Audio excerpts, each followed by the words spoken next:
It all started on a seemingly ordinary day when my wife informed me that she would be home soon after her shift at Walmart, where she was an assistant manager. Her workday was supposed to end at 7 p.m., but when the clock struck midnight, she still wasn't home. Concerned, I tried to contact her through calls and texts, but no response. I decided to go to her place of work to check on things. I needed to go to the Walmart convenience store, which was about 20 minutes away. Upon arriving at the Walmart, I saw her car in the parking lot. As I got closer, I saw that there was no one in the car. I parked my car and walked into the store, heading towards her department. I looked around the room, but didn't see her or anyone else. The store seemed empty. A few of her coworkers noticed me and greeted me, and I responded to them. After that, I headed to the back of the Walmart store. I'd assumed that she had to stay late during her shift. With that thought in mind, I headed to the back of Walmart and entered the break room, but did not see my wife. Continuing my search, I go to where the merchandise is unloaded from the trucks, but she wasn't there either. Returning to the main entrance, I noticed her coming out of one of the side exits of the Walmart. She was accompanied by a man. They walked hand in hand, heading towards his car in the parking lot. My heart raced, but I knew I had to pull myself together. Despite the surge of emotion, I instinctively reached for my phone and started taking photos. Without saying a word, I kept a safe distance. I decided to follow where they were headed. They walked over to his white SUV, got in it, and drove across the parking lot. The man stopped next to my wife's car, and she got out and took something from her car. As soon as they drove away, I quickly headed to my car, which was parked some distance away, and decided to follow them further. Their first stop was a gas station. They both went inside briefly and got back in the car, then drove on. After pulling into the gas station, I lost sight of them for about 10 minutes due to dense traffic preventing me from getting close to the turnaround point. Fortunately, luck was on my side this time. After about another 15 minutes or so, I managed to catch up with them again. He ended up directing the car into the parking lot of the hotel, more specifically, the Econo Lodge. He picked a spot not far from the hotel lobby. Both of them got out of the car and walked into the lobby, and I followed them.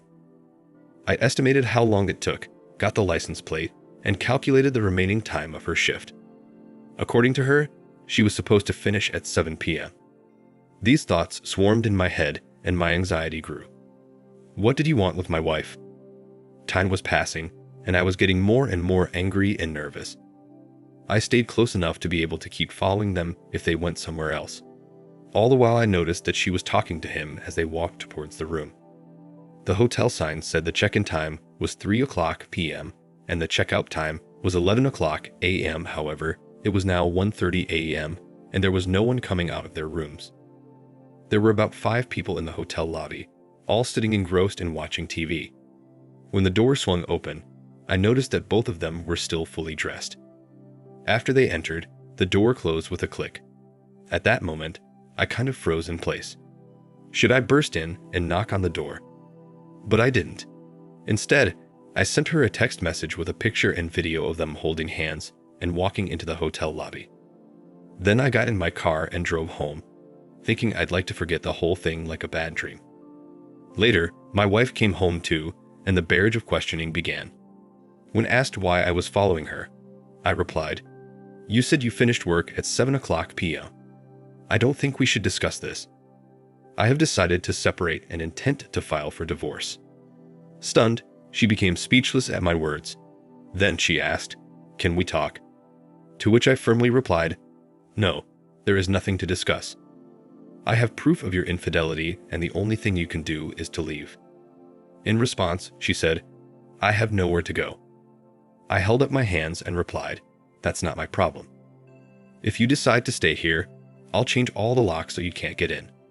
Start looking for a new place to live. In the meantime, I intend to go to bed since I've been up all night." Now our paths have parted. She leaves and I walk to my bedroom. When I woke up, I noticed that almost all of her clothes were gone. I looked out the window and saw her car was not in its usual place. I figured she must have entered the apartment while I was sleeping. At this point, I contacted several attorneys to consult about the divorce process. I was getting ready to start divorce proceedings. I contacted one attorney who gave me some somewhat disappointing news.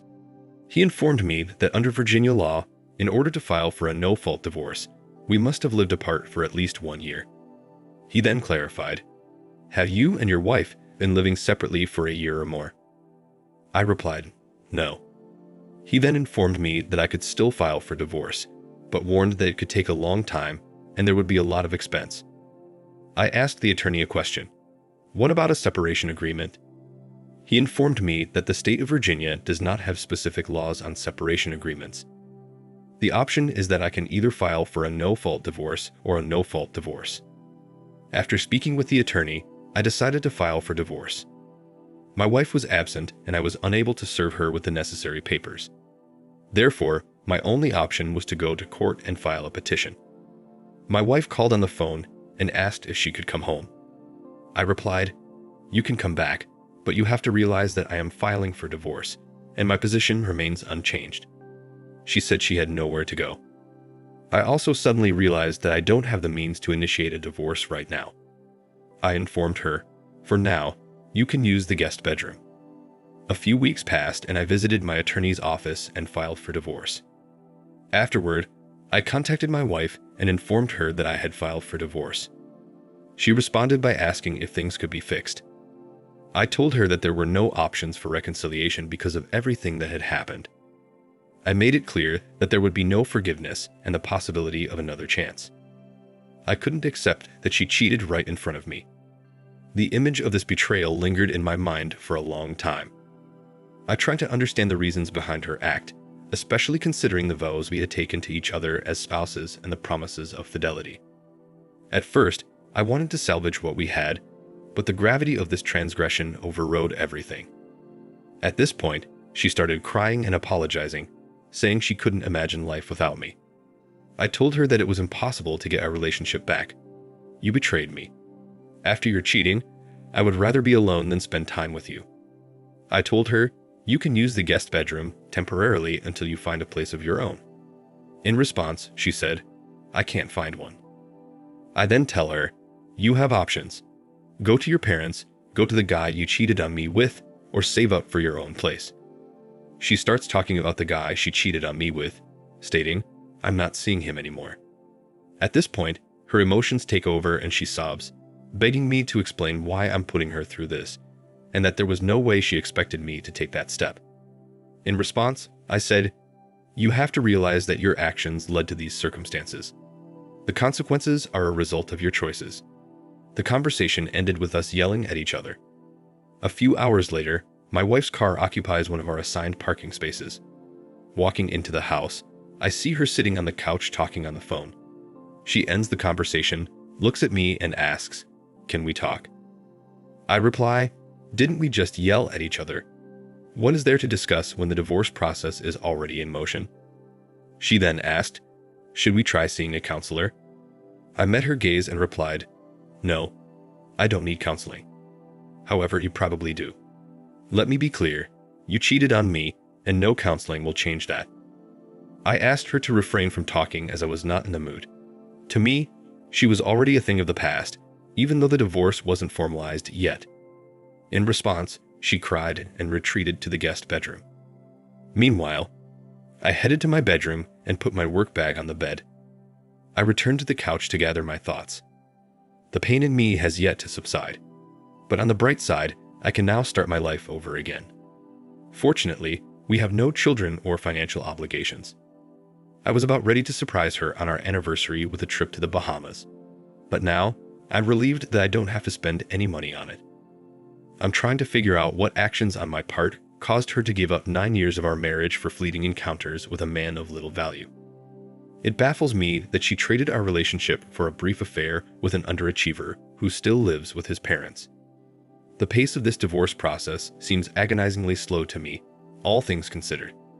All I want to do is move on to the next chapter of my life as soon as possible. Thank you for watching. Like, comment, and subscribe if you enjoyed the video. Until next time, I'll see you again. Take care.